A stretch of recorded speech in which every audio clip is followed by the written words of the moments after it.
Sometimes it's really incredible what people do for you.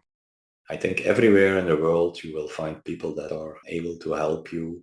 You just heard Kris Vlaeminck talk about the hospitality he has felt on the road in Europe, North America, and across Asia.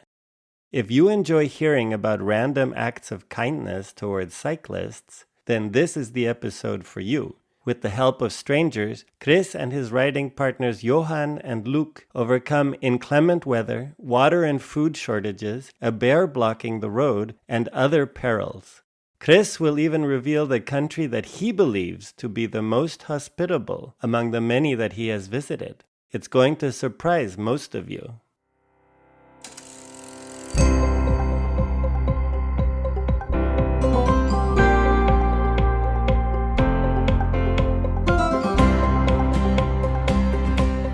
You're listening to The Accidental Bicycle Tourist. In this podcast, you'll meet people from all walks of life and learn about their most memorable bike touring experiences. This is your host, Gabriel Aldaz. Hello, cycle touring enthusiasts. Let me take you back to the year 1996.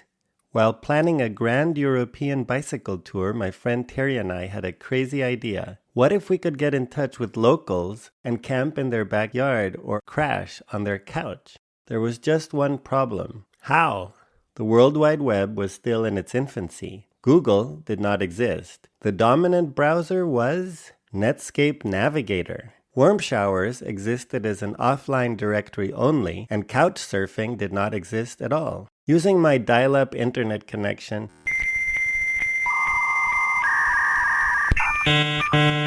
I did discover one mailing list called the Trento Bike Pages, started in 1995 by an Italian mathematics professor named Andrea Caranti. I subscribed to the mailing list and sent one email to the group, explaining that my friend and I would be on tour for 6 weeks and listing the countries we expected to visit. I got exactly one reply from a man named Kris Vlaeminck, who invited us to stay at his home in Wetteren, Belgium. That summer, Terry and I stayed with Kris and his family and have been in touch since. It's fitting, therefore, that on today's episode, Kris will share his experiences with hospitality on the road. Kris, old friend, welcome to the show. I'm happy to be a guest. I checked, and the Trento Bike Pages still exist today as a website chronicling bicycle adventures. Just for fun, do you remember how your name and email address got to be listed on the Trento Bike Pages? If I remember well, it was in the, like you said, the earlier days of the internet. Yeah. And I think there were some directories online you could find with a kind of a mailing list. So in the beginning, when internet was a nice thing, you could connect to the whole world. But of course, you started looking at the things that you were interested in. I also found one list which was going about bicycling, and it was bicycling in general. So now you have all these different kinds of lists and discussion groups. But at that point, there was one group, I think, and everything was discussed. That was a nice thing, and especially because we were there with some people of all around the world. First of all, I think a lot of Europeans, but soon we got interest from all kind of places, and people from Australia came in, and also Americans. Yeah, well, things have changed a lot since then, for sure. Yes, yes. And at that time, were you already into bike touring? Yes, I was already into bike touring. That started already when I was like 15 or 16 years old. The type of bike touring, it's changed. In the beginning, it was more with a group that we went from place to place, and we went from hotel to hotel, and we even had a car behind us. Oh, wow. After that, we explored more the adventurous part of cycle touring.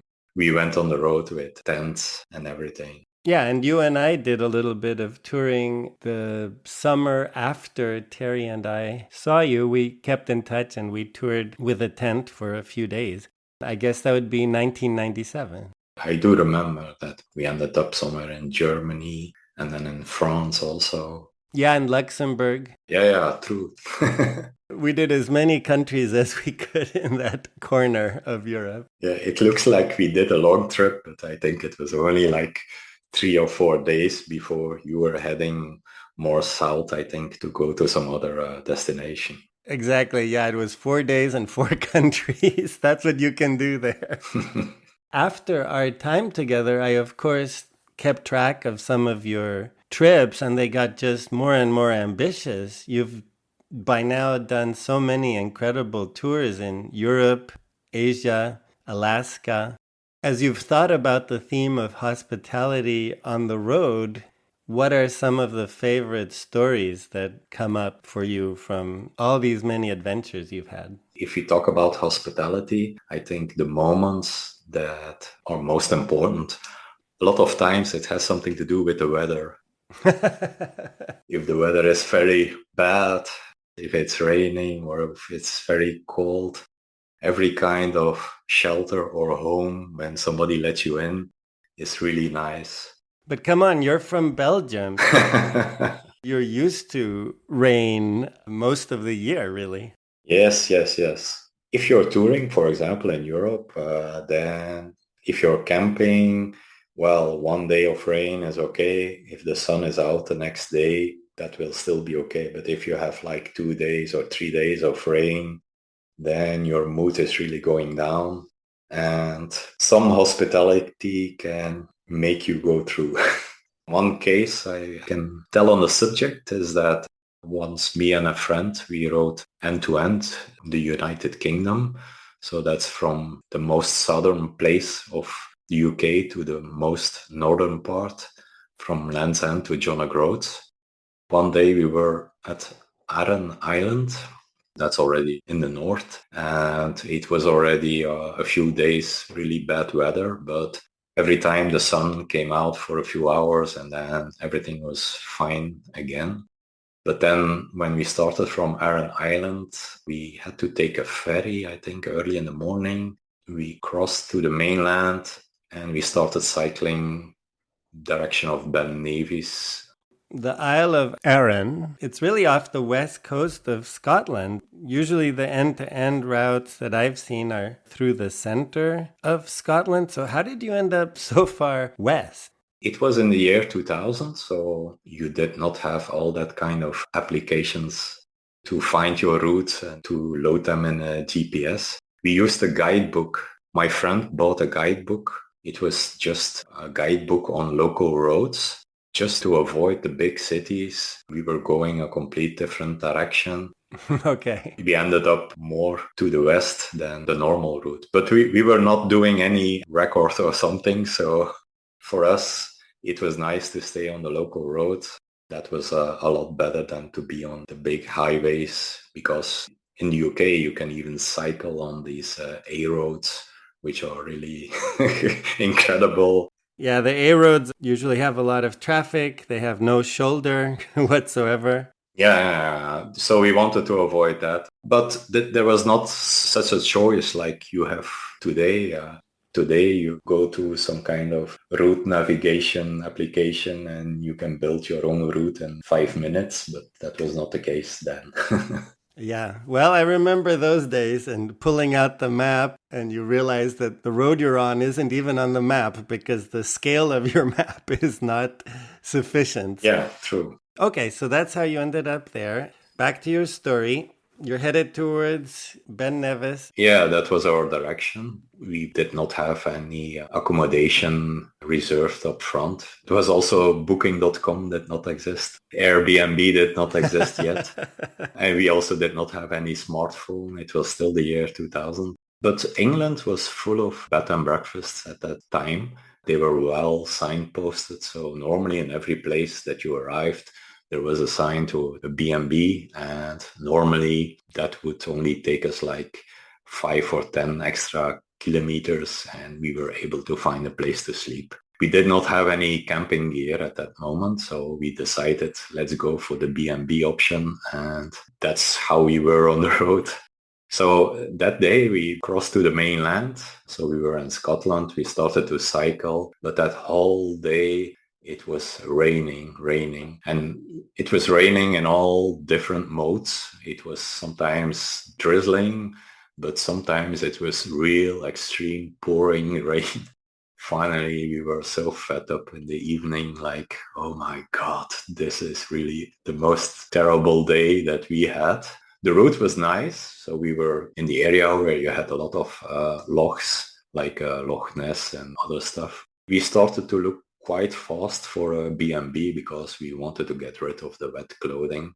Luckily, we did invest a little in the good bicycle bags. So everything we had inside the bags was dry, but we were really dripping wet. Mm-hmm. The first B&B that we saw, we went there and a lady opened the door, but we had some discussion and she was finding all kind of reasons for not letting us in.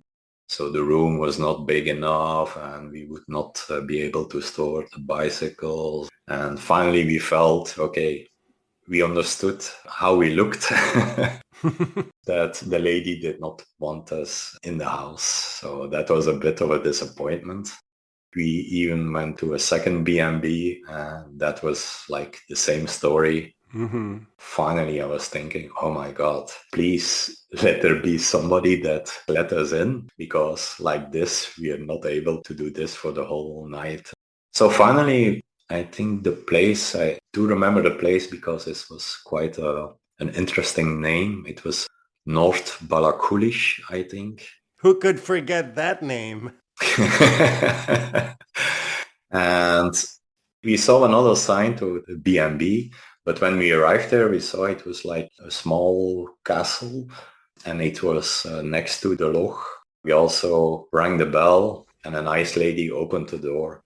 But the door went open and then I saw the interior. Yeah, it was a bit the interior that you see in those fancy magazines on how an English country house looks like. We saw also that the carpet was completely white. Oh, no. Oh, no. I was thinking, no, that will also not work. They will never let us in like we are here. But the lady was very nice and she told us, come in, please stand here. Okay, we could not go any further than just inside the door. First, we had to make sure that the bikes were somewhere stored outside. Then we could strip most of our clothes off. She went away with the clothes and she told us where we could find a room. We went to our rooms. We had a hot shower, which was so good. Sounds like the best shower of your life. Yes, indeed. So when we finally got into those dry clothes and we came back downstairs, all the clothes that were there, they were all gone. The lady prepared some tea and cookies in the orangerie of the castle. There we could sit and have a view on the loch. So that was incredible that after such a day, we arrived at such a place. Were you the only guests that night? Yes. I'm not sure if there were any other rooms, but we were the only guests, yeah. Are you sure this was a bed and breakfast? Maybe you went to the wrong place. I mean, it's a one-room bed and breakfast. I'm not sure. At that moment, I did not care. The thing I wanted was to have a shelter, having some warm clothes, having some tea, some cookies. We got to sleep very early in the evening because one day of cycling in the rain makes you so tired. We did not find our belongings at that moment, but in the morning when we got up, we got a nice breakfast. All of our clothing, it was nicely folded, well smelling. It was ready on the table. So the lady has washed and dried all our clothing and made sure everything was completely done. That was really incredible. Amazing. Yes. And even in the morning, she did not want to let us go because there was some storm expected. And she said, no, it's not the right time for you to leave. When we saw the weather on the news, the storm was blowing north. That was just the direction we needed to go. It was a day of very good cycling. You had to disappoint her and leave after breakfast. Yes. And even when we went outside, so our bicycles, they were somewhere under a shelter, but she even had put some towels on our saddles just to make sure that we could start with a dry saddle. It was incredible how much she looked at all the details and how well we were treated. I must say, I do not know the name of the bed and breakfast anymore. I just know that it was in North Balakulish. Well, how many can there be in this town? There was probably one in North Balakulish and one in South Balakulish, and that's it. Yeah, probably. Well, I'm glad you were able to go without any incidents. Otherwise, it would start to sound like the plot from a Stephen King novel. Well, you can have a lot of fantasy. Well, what a lovely experience. Just when it looked like you were in dire straits, you got this incredible hospitality. I wonder if that place even exists anymore. It's a bit different now. I think you need to find them through Airbnb and via those booking websites. But at that point, on the main road, you had signs everywhere, always pointing to the bed and breakfast, because people only found them when they were on the road. At the end of the day, you were looking for a place to sleep, and you could simply find them just by following the signs. Yes, that's a good point. I had that experience too. And you really didn't know at all. Bed and breakfast covers so many different levels of quality and accommodation. Yeah, it could be anything from a very dark room with a very poor breakfast to what you experienced, this castle with a view of the loch and a wonderful hostess. Yeah, I do remember. I think there was some bed and breakfast in an old jail where we slept. There was one in an old station that was no longer used. So that there were a few very special places where we stayed at that trip. Every day was a surprise. We also did not know how many kilometers were we going to do. And so finally, when it became like 5 o'clock or 6 o'clock, we started to look if there were any signs. So sometimes it can be a bit disappointing if you are already tired and you still had to cycle like 20 kilometers or something to find a place to sleep. But okay, that was how it was those days. Right. And then the other thing that goes along with that is that element of surprise has been more or less lost now that you have not only the booking sites, but also this system of reviews. So, okay, this one only has a 5 out of 10 on Booking or 3 stars on Google or something. Back then, you had no idea. You were following a sign and you had no idea where you would end up and how good it would be. Yeah, completely true. Everything was a surprise on the road. Yeah. You can still do it that way. So you do not need to book everything up front. You can still do it the old way and try to find a place to sleep. And in some places you need to do that. I think the not booking part is still doable, but I would guess that really a large number of people, if they're going to have a goal for the night, they want to make sure that they're going to a decent place with good reviews, because we've been there. You cycle for a long time and you get to a place and yeah, you were either turned away or the place is really lousy. In that regard, that's a bad surprise that is no longer part of bike travel, really. People can definitely check out the quality, at least as far as the reviews go. It's a different world now for that. Let's move on to another story that you've thought of from another place. I was also once cycling around and through Iceland with 2 friends. So we did mainly the ring road, but also some part we went through the center of Iceland. While we were a bit surprised, it was also still in the earlier days that we were having so much issues to find food, because outside the big cities, but there are not that many big cities in Iceland, The number of shops is very limited, and the opening hours are also very limited.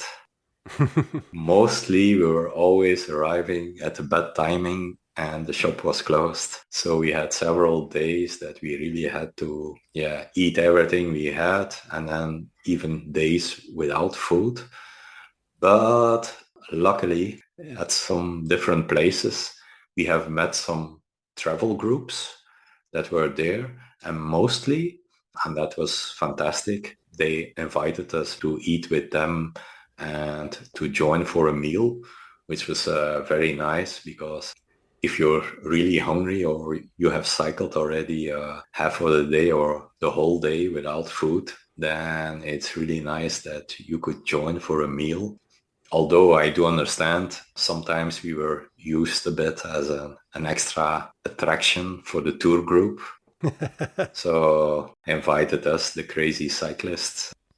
People came and asked questions and stuff like that. It was fun, and our main goal, get some food. And luckily we had them, because at some places we were really not able to get enough food. Travel groups, when they're big enough, they share everything, and you are able to share also. In most countries, you think of, well, I can go along the coast or I can go in the interior. It really doesn't matter that much. But in Iceland, it makes all the difference, because the ring road is paved. It goes all around Iceland. But as soon as you turn off the ring road towards the inland highlands, you're very, very quickly on dirt roads, gravel roads, sometimes only really 4x4 accessible roads.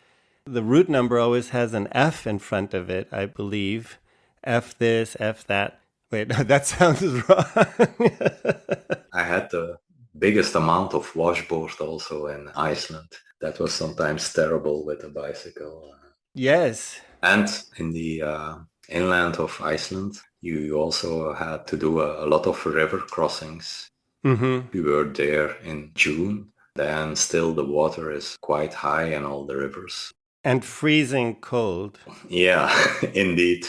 And you have to pick your bicycle, put it above your head, because the current is quite high on those rivers. So you need to cross it with your whole body, with your bicycle on top of you. And then you need to go back, because you cannot keep the bicycle and the bags above your head. So the bags were coming also. Right. So when you are going inland in Iceland, you, at least I found it super important to have sandals of some kind that you can put on, sandals with a good grip. I actually changed into those sandals when I was doing these crossings. Afterwards, your legs are just numb from the cold water rushing past. It's incredible that you actually were able to go without food for days in inland Iceland, because I just remember I needed food just to stay warm. There were times when I just felt so cold after sweating so much, and then the temperature is pretty cold. I can tell you that that was the trip where I lost like 8 kilograms in 3 weeks.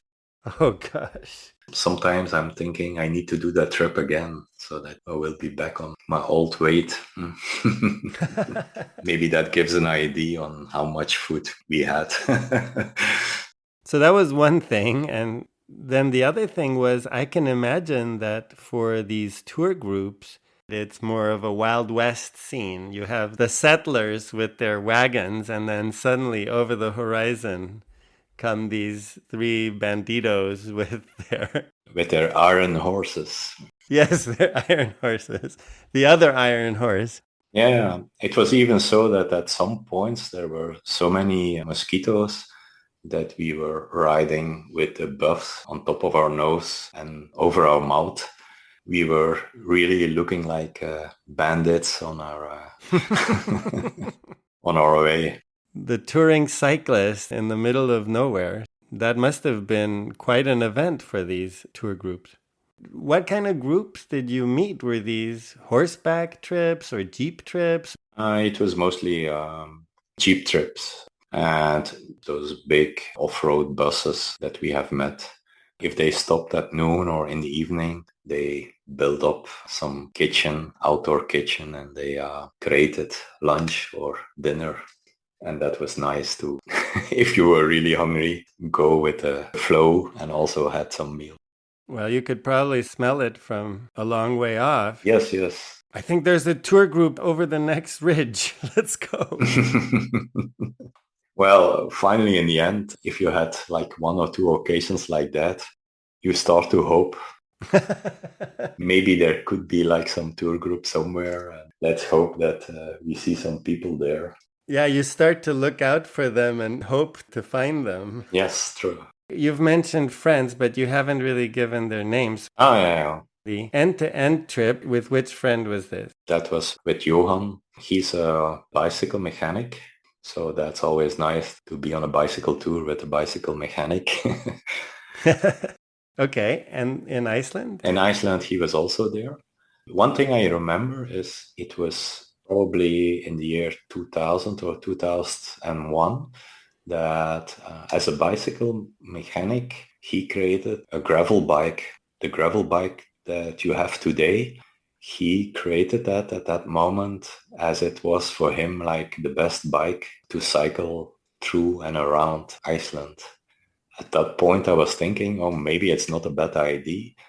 And today, I must say, okay, he had quite a good idea because now today, I see everybody on the gravel bikes. He already created that one in 2001. Another friend that was there in Iceland was Luc. I did most of my cycling trips with Luc.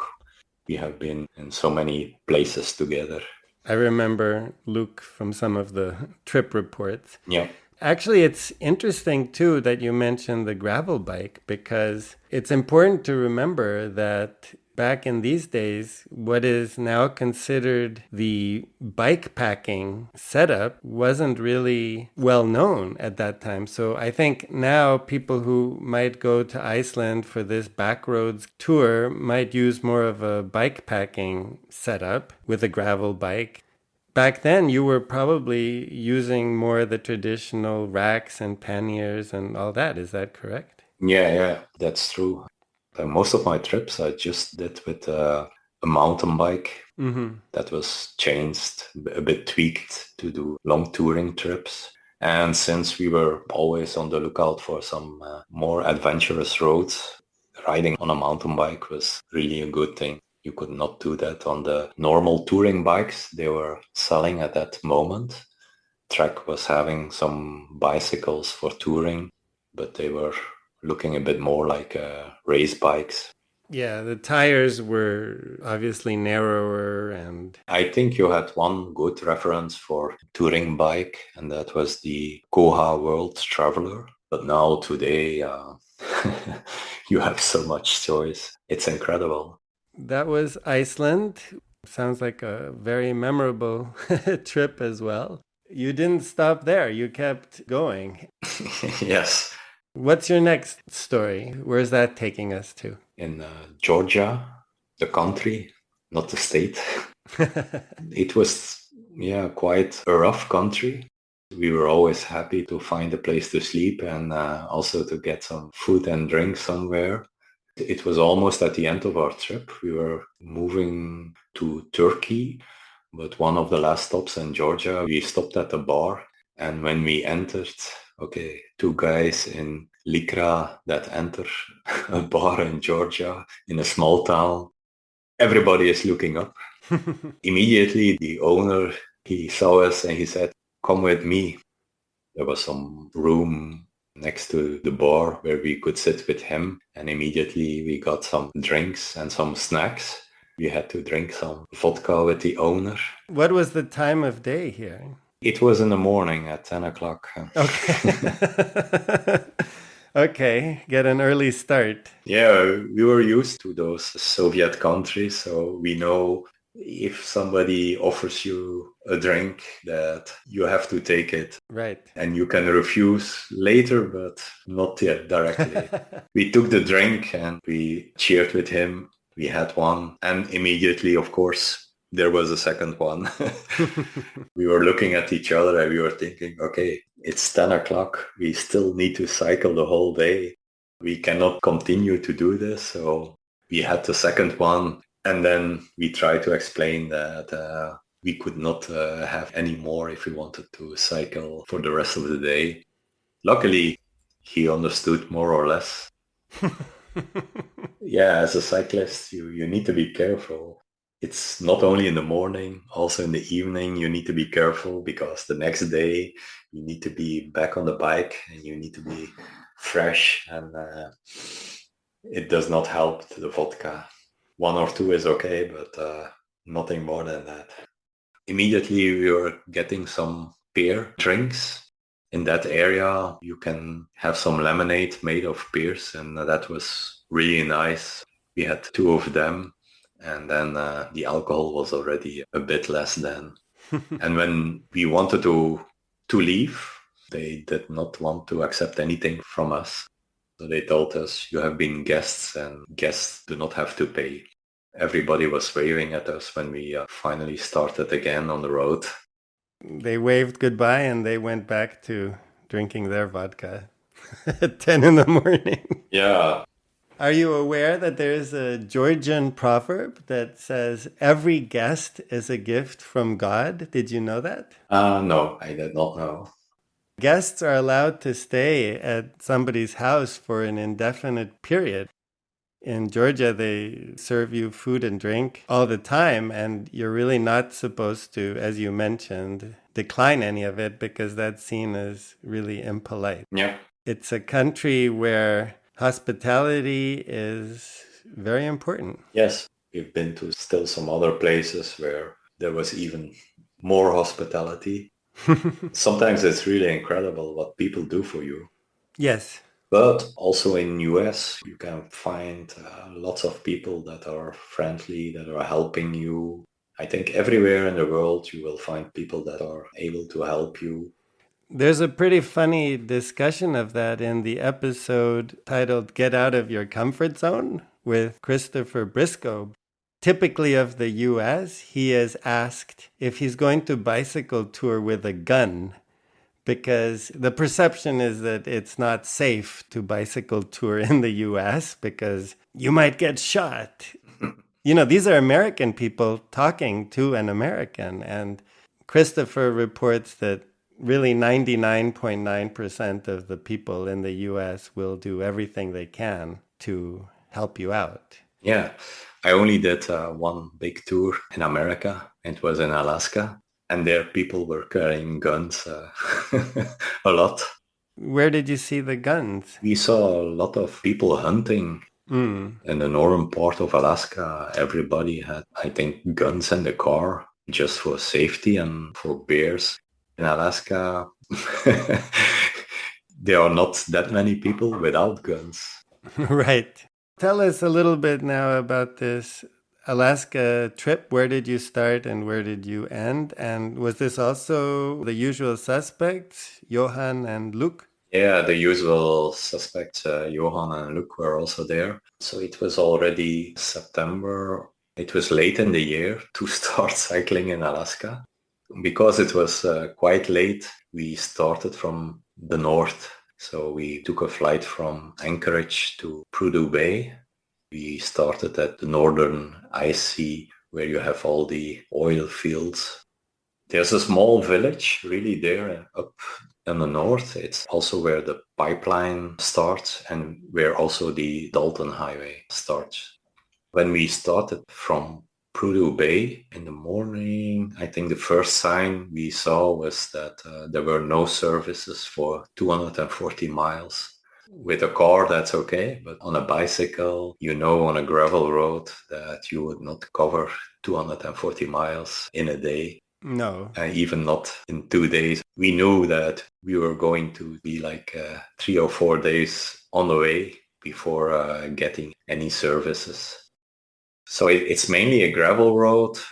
The people that you meet there are mainly also travelers, but mostly with those campers. Also a lot of truck drivers. Those big trucks are there on the road.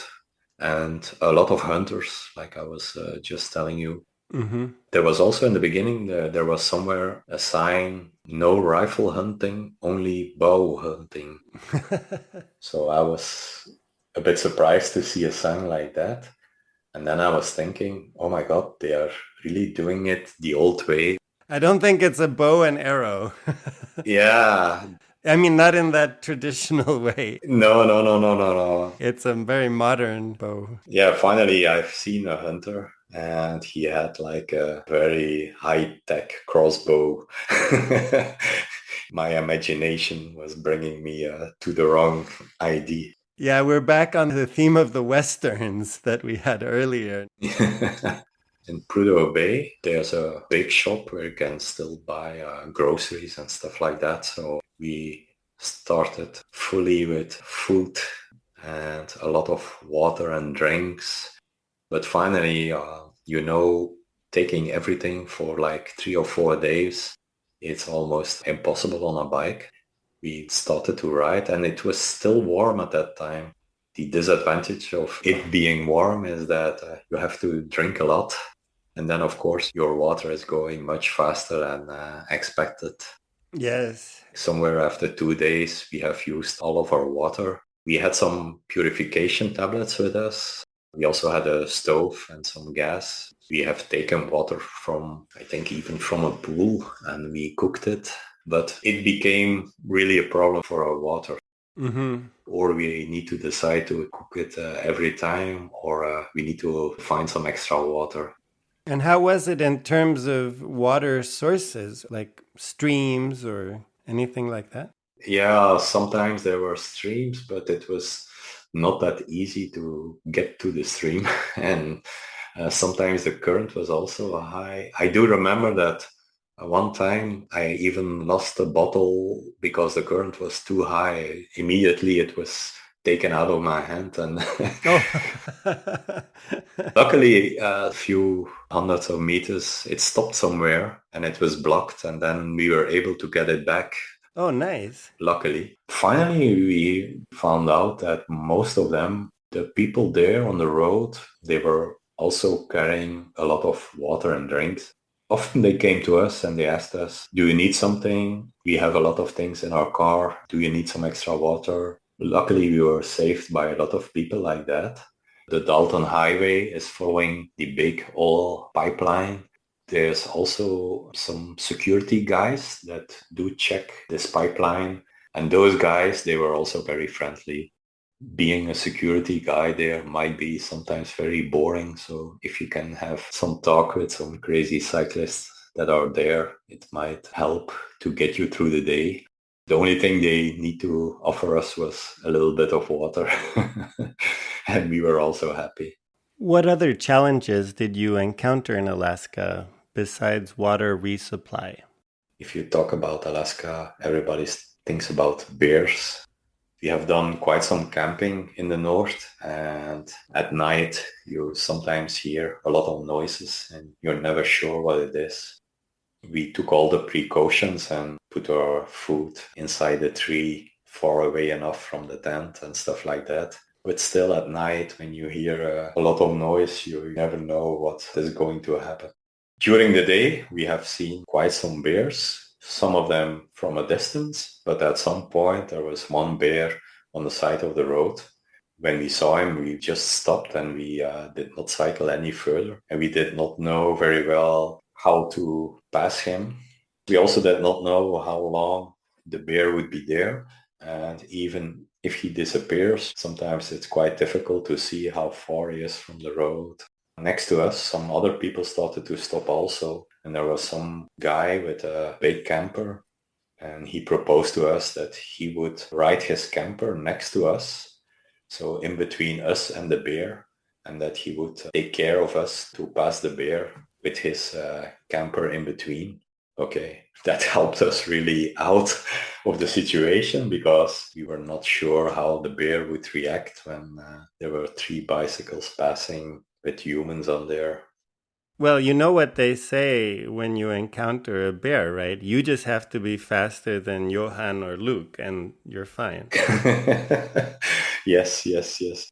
But finally, that ended up well. You were just saying that people from the US are sometimes maybe a bit scared of the other people.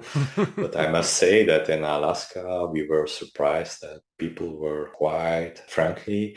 The places where we stayed, mostly they did even not lock the doors with a key. So you could just enter every house.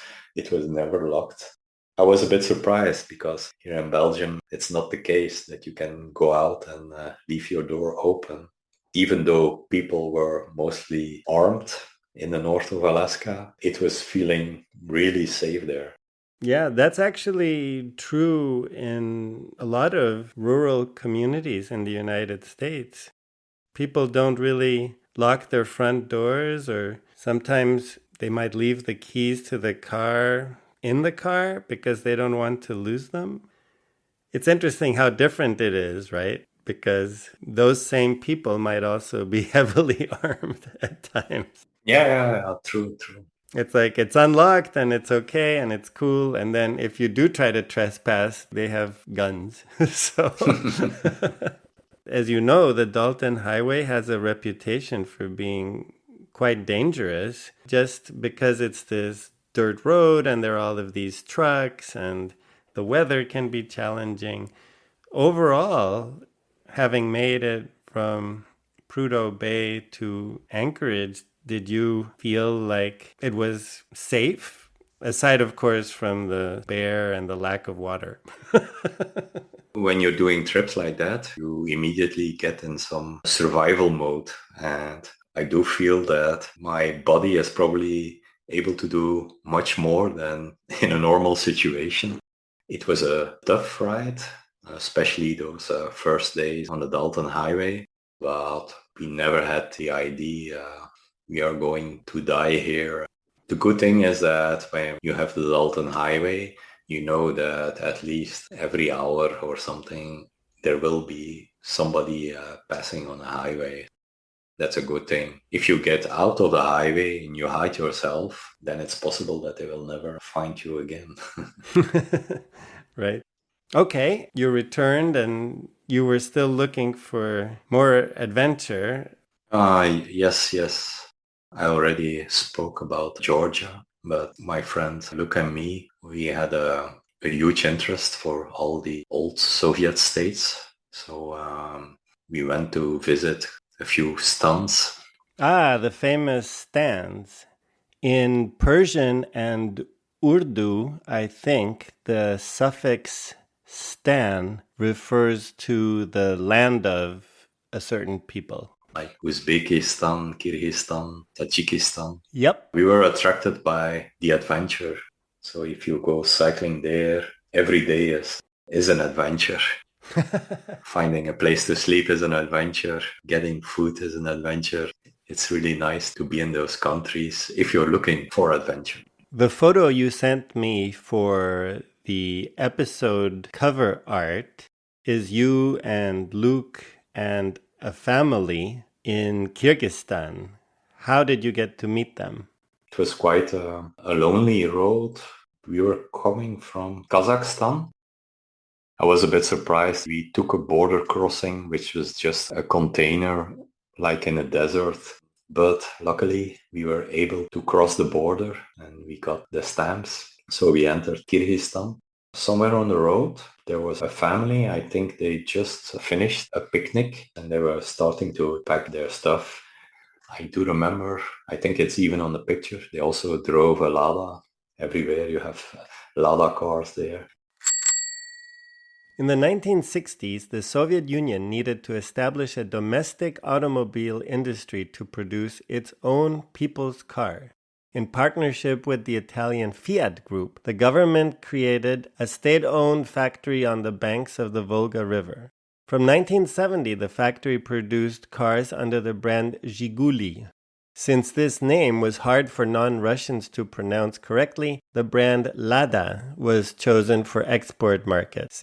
Ladas became popular in Europe and other parts of the world. The Lada Niva, a compact four-wheel drive vehicle in production since 1977, is particularly beloved. Still, Lada is probably best known for inspiring countless jokes and memes. Here's an appropriate one. Heard of the Lada's new turbo model? It has pedals in the back seat too. The thing is, when you're on a bicycle, the distance between you and the other people is very small. They can just talk directly to you. And I think that makes a big difference. You're accessible. When you stop somewhere, they speak immediately. They were really happy to see us. We tried to do some conversation. So luckily, during all our trips in the Soviet states, we learned a few Russian words. They were also able to understand some English words. And we continued our trip. They took all the food that they still had as a leftover from their picnic, and they have put everything in my bag. So we could eat the whole day on all the stuff they had, like apples, cookies, and stuff like that.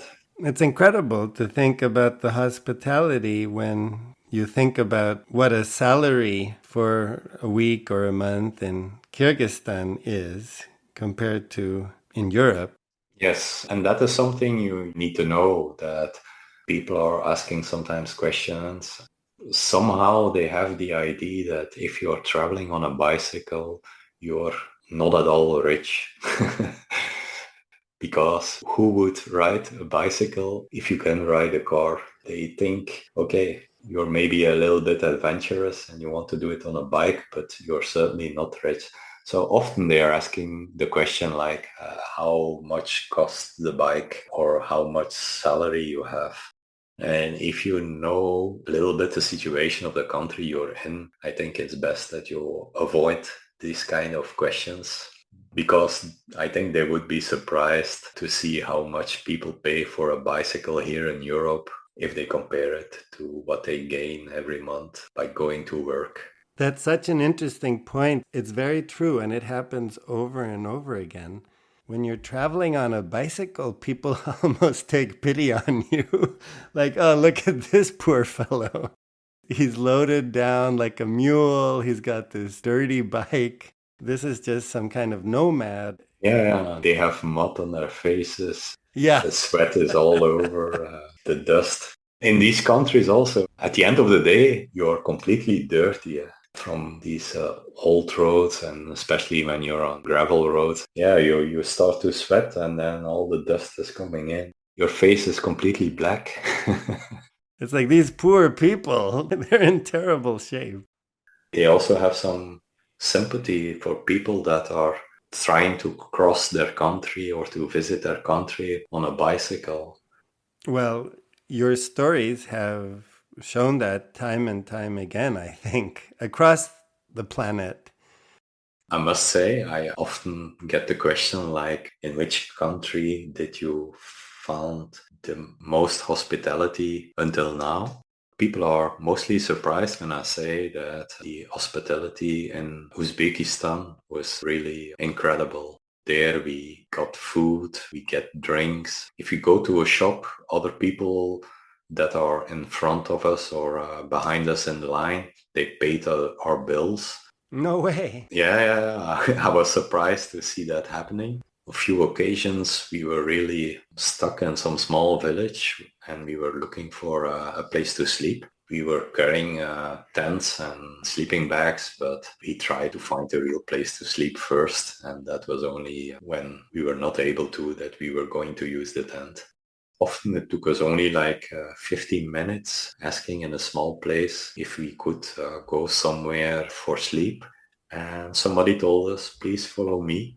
We arrived at the people's home and we got food, we got drinks. They had some place to sleep for us. It was really incredible. Like you said, in Georgia, also here, we did not always ask to pay something. We only checked if we had something in our luggage that we could give as a gift, because that's something they were accepting. We were not asking if they wanted some money, because that they do not like very much. Right, you can't do that. Maybe one thing which was a nice story was that in Uzbekistan, at some point we stayed with a family. It was a Muslim family and we were getting food.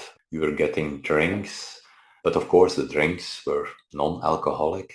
After we had our dinner, the man of the house, they asked us, "Oh, do you want to have some beers?" I thought, oh, is he now offering beers? I was a bit surprised. Oh, this is next level now. Yeah, and I said, okay, it's not needed. We adapt ourselves to the place where we are. I think on some occasions in Uzbekistan, there were some possibilities to have beer, but on some other occasions, we only had tea. That was not a problem for us. But he really wanted to give us the opportunity to have some beers in the evening.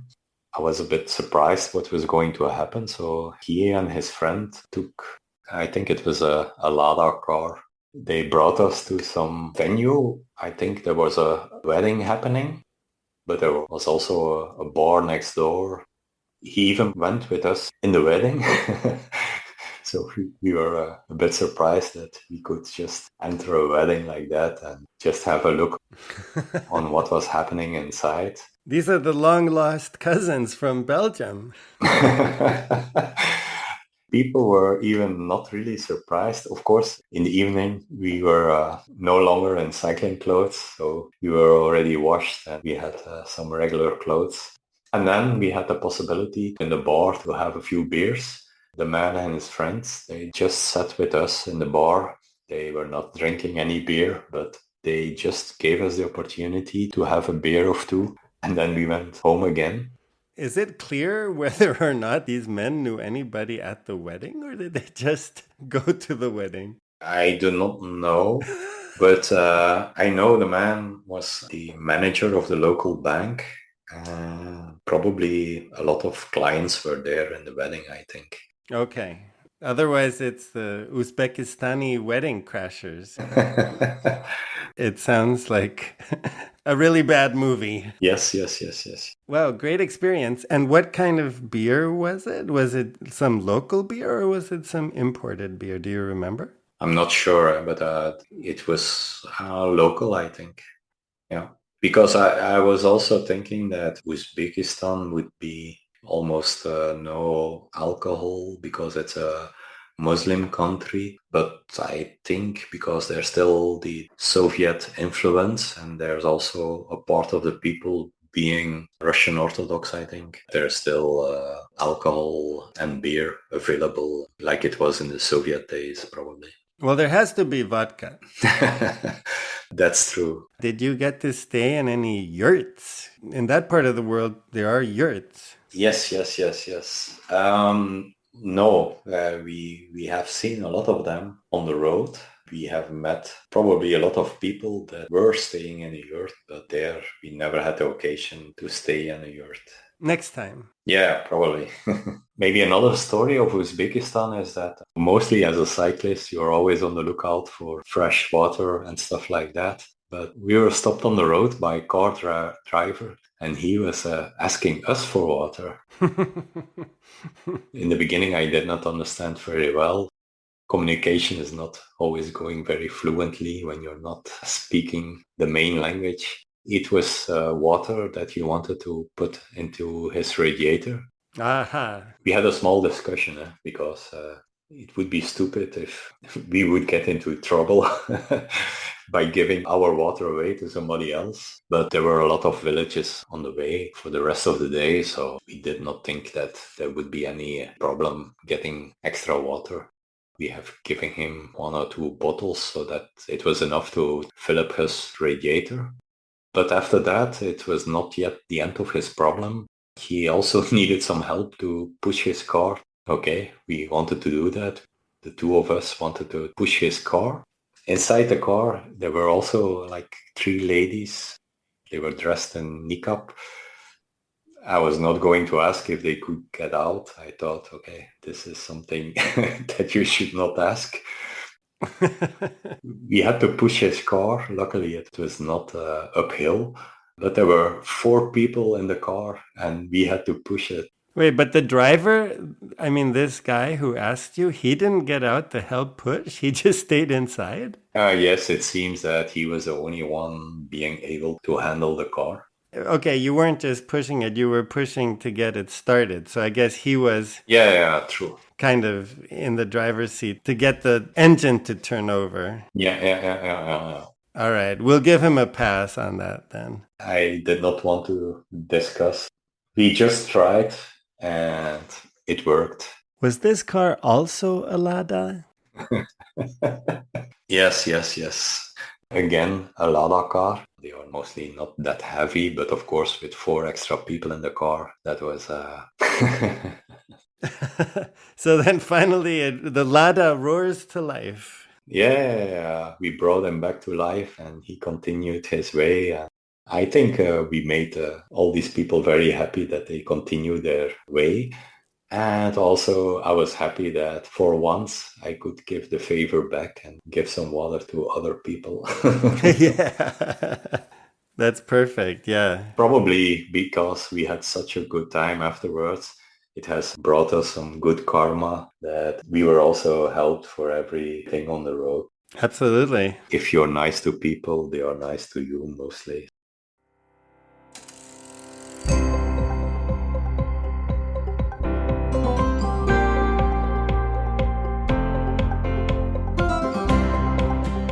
The transcript for this episode is available on the Accidental Bicycle Tourist website. I welcome feedback and suggestions for this and other episodes. You'll find a link to all contact information in the show notes. If you would like to rate or review the show, you can do that on your favorite podcast platform. You can also follow the podcast on Instagram. Thank you to Anna Lindenmeyer for the cover artwork and to Timothy Shurtell for the original music. This podcast would not be possible without continuous support from my wife Sandra. And thank you so much for listening. I hope the episode will inspire you to get out and see where the road leads you. If you have already some podcast created around that, this might also be something, even though it's not my piece of cake. No, not my cup of tea, I mean. It's okay. They both have to do with hospitality.